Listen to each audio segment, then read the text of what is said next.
Thanks for having us.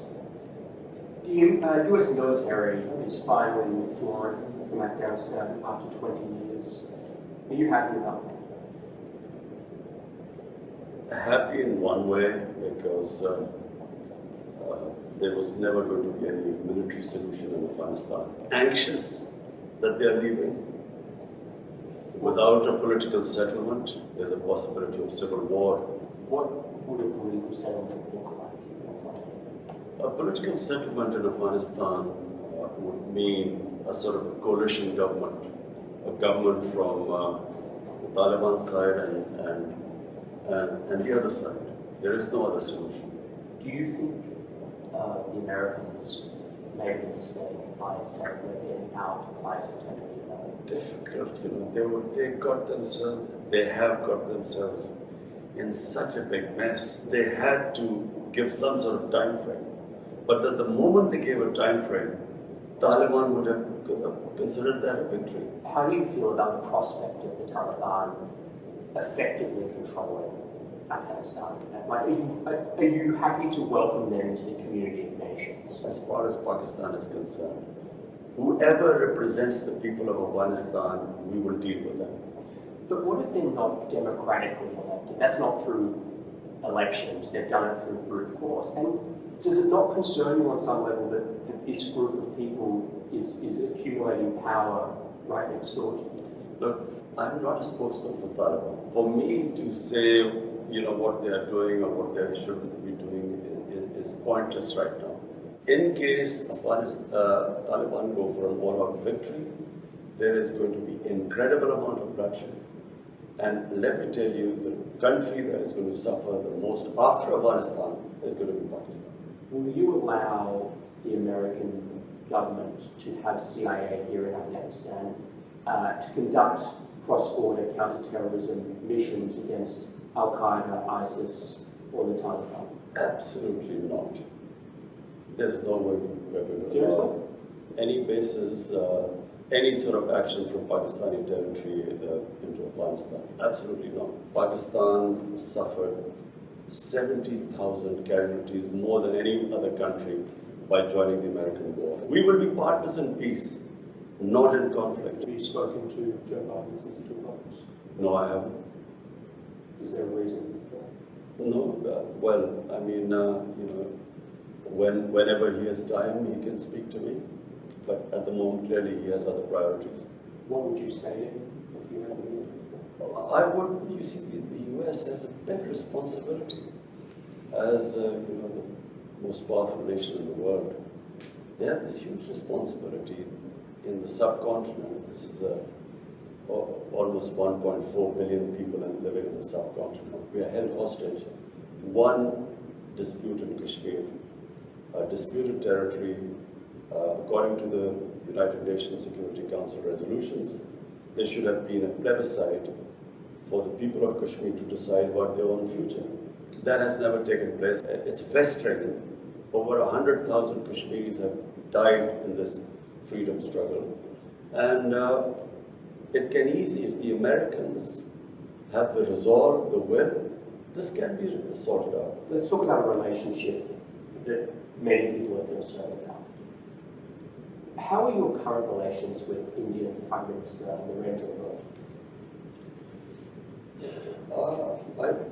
When I became the Prime Minister, I reached out to him immediately.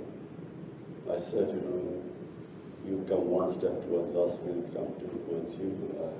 Television, I said this. And I said that, my main concern, my main reason for coming into politics was to eradicate poverty in Pakistan, make it a welfare state. This is why I came, and secondly, rule of law. These were my two slogans, make Pakistan a welfare state, rule of law in Pakistan. And the best way to eradicate poverty, not just in Pakistan, in India as well, is to trade with each other. India is a huge market. Pakistan is a market of 220 million people. But it's a door to Central Asia and to the energy corridor, which India is energy short. So we would mutually benefit each other.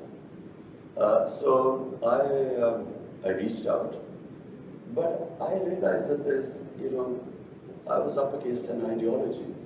You see, Narendra Modi is RSS.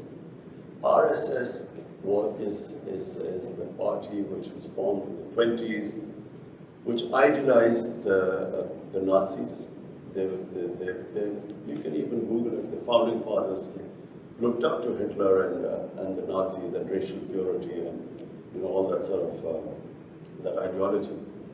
And so we came up, and my government came up against this brick wall. We couldn't go through and we couldn't understand in the beginning.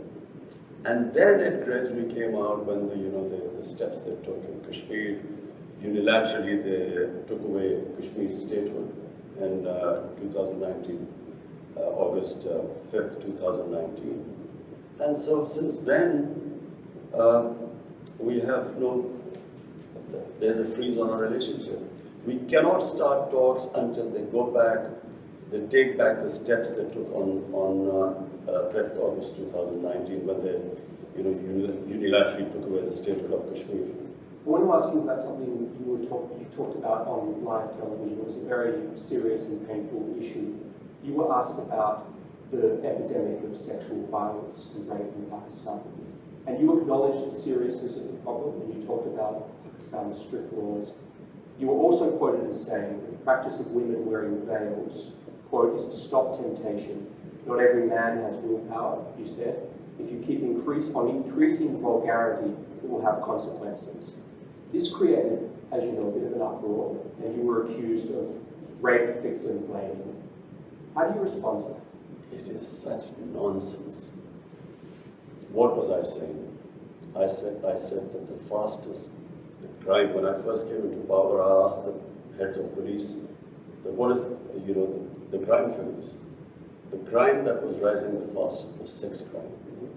Sex crime was not just rape, it was child abuse. Child abuse was really what really shocked me. And the disturbing thing was that barely 1% got reported. The families of the victims, whether they were girls or whether they were children who were being abused, were so embarrassed that they would not report it. So therefore, what I was saying was that law enforcement can then basically only deal with less than 1%. The rest the society has to deal with. And the society through awareness. And I never said veils, this was never said. I said the concept of parda. Concept of parda is avoid temptation in the society. So, and I went further. We don't have discos here, we don't have nightclubs. You don't have any, like in Western societies, you don't have any places where boy meets girl. So it is a completely different society, way of life here. So if you raise temptation in the society to the point, and all these young guys have nowhere to go, it has consequences in the society which were reflected in the crime chart.